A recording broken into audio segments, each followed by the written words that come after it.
नमस्ते छात्रों, आप सभी का मेरे इस नए वीडियो में हार्दिक स्वागत।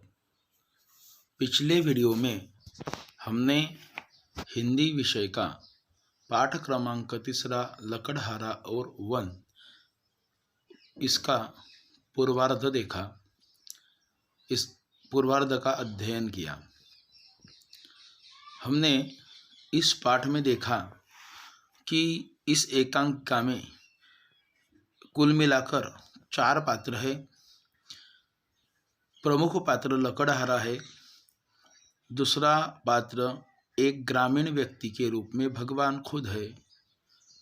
तीसरा पात्र लकड़हारे की पत्नी और चौथा पात्र जो है वह है एक हरा भरा पेड़। लकड़हारा जो रहता है वह लकड़ी काटकर अपने कुटुंब का पालन पोषण करता है। जंगल में जाकर लकड़ी काटना यह उसका प्रमुख व्यवसाय रहता है। हर दिन की तरह लकड़हारा वन में जाता है और वन में जाकर एक पेड़ देखता है और आज इसी पेड़ को काटते हैं और इसी से अपने रोटी का इंतजाम हो जाएगा, ऐसा सोचकर पेड़ की डाल काटने का प्रयास करता है। पेड़ की डाल काटते समय उसकी कुल्हाड़ी नदी में गिर जाती है और वह चिंतित हो जाता है, दुखी हो जाता है और कहता है, हे भगवान, मेरी कुल्हाड़ी पानी में गिर गई। अब मैं कैसे पेड़ काटूंगा, कैसे अपना पेट पालूंगा, कैसे अपने कुटुंब का पालन पोषण करूंगा। इस विचार से वह चिंतित हो जाता है। चिंतित होने के बाद वहाँ पर एक ग्रामीण व्यक्ति जो खुद भगवान रहते हैं वह आते हैं और वह लकड़हारा कहता है कि मेरी कुल्हाड़ी अचानक से पानी में गिर गई, मेरा सब कुछ चला गया। ग्रामीण कहता है, हाँ भाई, तुम्हारा कहना ठीक है। लकड़हारा उससे मदद मांगता है और कहता है, अगर तुम मेरी मदद कर सकते हो तो बड़ा ही उपकार होगा, क्योंकि मेरे कुटुंब के पालन पोषण का, मेरे उदर निर्वाह का एकमात्र जो साधन है वह कुल्हाड़ी नदी में गिर गई है। देखो दोस्तों, यहाँ तक के पाठ में हमारे ध्यान में यह आता है कि कुल्हाड़ी पानी में गिरने के वजह से लकड़हारे के सामने अनेक समस्या आती है। तो कौन कौन सी समस्या कुल्हाड़ी पानी में गिरने के बाद उसे आती है, इसका अगर हमने विचार किया तो हमें समझ में आएगा कि पानी का गहरा रहना। दूसरी समस्या है लकड़हारे को तैरना नहीं आना। लकड़हारा क्या काटेगा और क्या बेचेगा, यह तीसरी समस्या। और चौथी समस्या, उसके बच्चे आज क्या खाएंगे।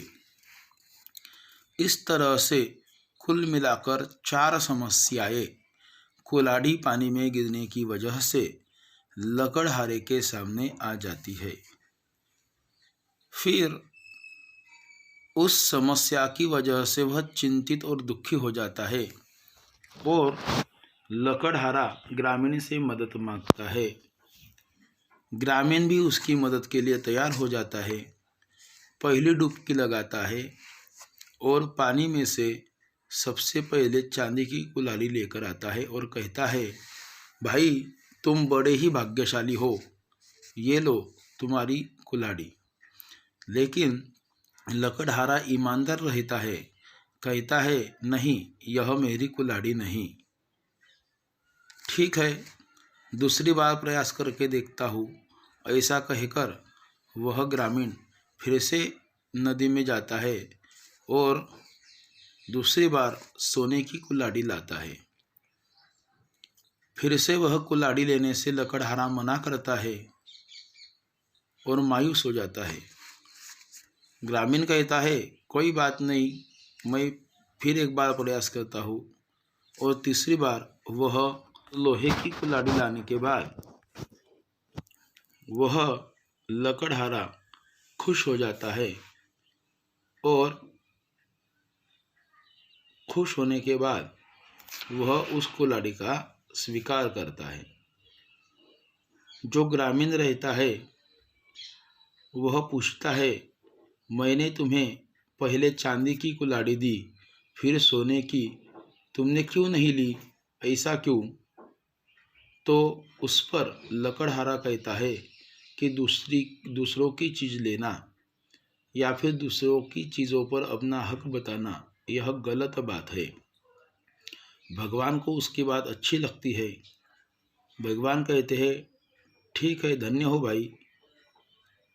फिर बाद में ग्रामीण स्वयं भगवान के रूप में प्रकट होते हैं और बोलते हैं, मैं तुम्हारी ईमानदारी से प्रसन्न हूँ, लेकिन तुमको और एक बात सुननी पड़ेगी कि तुम हरे भरे पेड़ नहीं काटोगे, ना ही जो सूखे पेड़ है उनकी लकड़ियाँ भी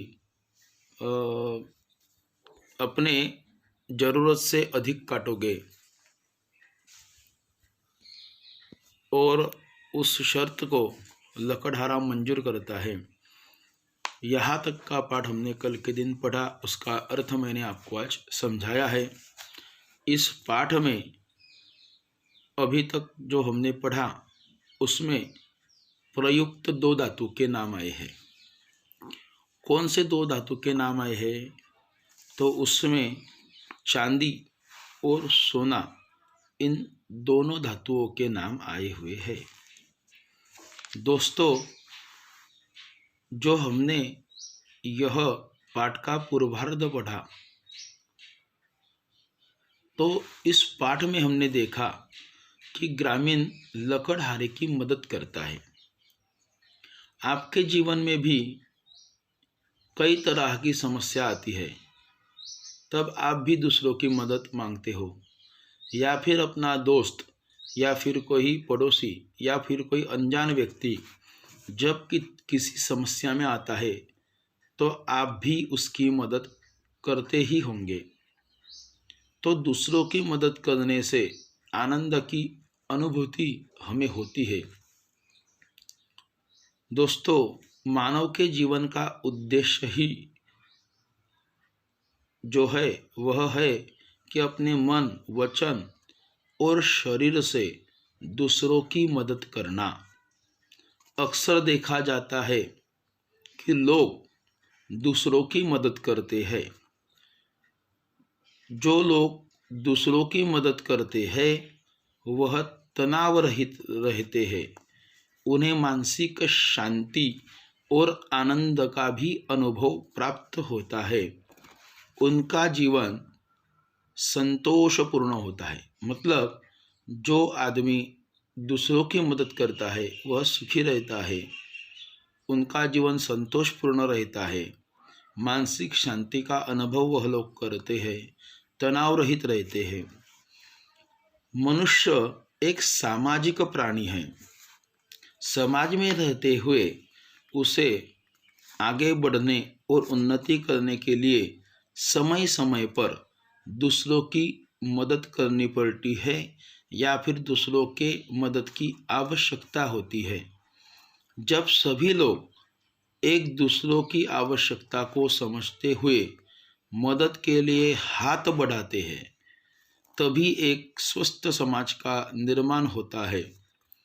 यह तथ्य सर्वविवादित है कि परिवार, समाज और सारी दुनिया आपसी सहयोग और भाईचारे की भावना से ही चलती रहती है। कष्ट, संकट या आपका कभी भी किसी पर भी आने वाला जो संकट है, जो समस्या है, वह समस्या हम एक दूसरे के मदद से हल कर सकते हैं। दोस्तों,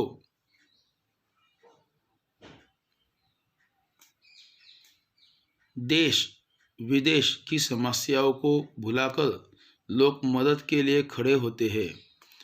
इसके पीछे दूसरों की मदद करने की भावना यही काम में आती है।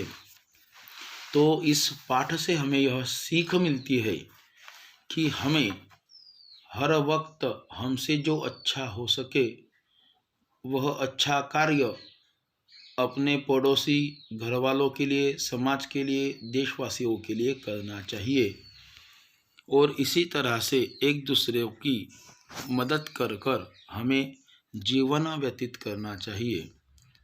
दोस्तों, आज हमने इस पाठ का पूर्वार्ध अच्छी तरह से समझ लिया है। इससे हमें क्या बोध मिलता है यह भी हमने देखा। आप इस पाठ का स्वयं अध्ययन कीजिए। एक बार इस पाठ को फिर से पढ़िए। अगर आपको इसमें कुछ समस्याएं आती है तो आप हमें संपर्क कीजिए। धन्यवाद।